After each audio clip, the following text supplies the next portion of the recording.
कहानी हमारी है चतुर किसान और रहस्यमयी बेल। गांव में एक गरीब लेकिन मेहनती किसान समीर रहता था। उसकी जिंदगी कठिन परिश्रम और समझदारी से चल रही थी। एक दिन उसे अपने खेत में एक अनोखी बेल मिली जिसकी शाखाओं पर चमकदार मोती जैसे फल लगे थे। जब समीर ने एक फल तोड़ा तो वह चकित रह गया। वह असली मोती था। समीर को समझ आ गया कि यह कोई साधारण पौधा नहीं। उसने इसे बड़े प्यार और देखभाल से बढ़ाया, लेकिन किसी को इसकी सच्चाई नहीं बताई। वह बाजार में जाकर धीरे धीरे मोतियों को बेचने लगा और कुछ ही वर्षों में अमीर बन गया। उसकी अमीरी ने पूरे गांव और राजा तक की नजरें उसकी ओर खींच ली। राजा को जब यह खबर मिली कि समीर अचानक अमीर हो गया है तो उसे शक हुआ। उसने तुरंत अपने सैनिकों को बुलाया और समीर को दरबार में हाजिर करने का आदेश दिया। समीर, तुम्हारी यह अमीरी मेहनत की देन है या किसी रहस्य की? राजा ने कड़े स्वर में पूछा। समीर समझ गया कि अगर उसने सच बता दिया तो राजा बेल को छीन लेगा, लेकिन वह झूठ भी नहीं बोलना चाहता था। इसलिए उसने आधा सच बताने का फैसला किया। महाराजा, मेरी अमीरी का कारण मेरी मेहनत और समझदारी है।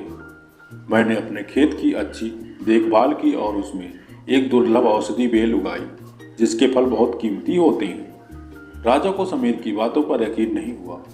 वह कोई भी रहस्य अपने हाथ से जाने नहीं देना चाहता था। अगर यह सच है तो हमें इसकी परख करनी होगी। सैनिकों, चलो मुझे समीर के खेत पर ले चलो। समीर जानता था कि राजा उसकी बेल को देखकर उसे छीन लेगा। उसने पहले ही अपनी पत्नी को इशारा कर दिया था। जब राजा और उसके सैनिक खेत की ओर बढ़ रहे थे, उसकी पत्नी पहले ही वहां पहुंच चुकी थी। उसने जल्दी से बेल के सारे फल तोड़ लिए और बेल की शाखाओं को काटकर उसे साधारण सूखी बेल जैसा बना दिया। फिर उसने बेलों के चारों ओर की मिट्टी खोद दी ताकि वह एक सूखे पौधे जैसी लगे। जब राजा और सैनिक खेत में पहुंचे तो उन्होंने देखा कि वहां सिर्फ एक सूखी बेल थी। यही है वह पौधा? राजा ने संदेह से पूछा। हाँ महाराज, ये एक औषधि बेल थी, लेकिन जब यह सूख गई है, बिना किसी देखभाल के इसकी शक्ति खत्म हो गई है। समीर ने शांत स्वर में कहा।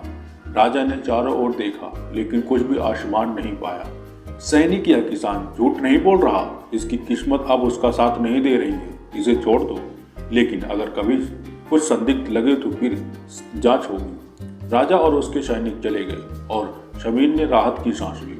कुछ दिनों बाद समीर और उसकी पत्नी ने दोबारा बेल की देखभाल शुरू कर दी। उन्होंने समझ लिया था कि असली ताकत किसी चमकदारी पौधे में नहीं बल्कि समझदारी और मेहनत में होती।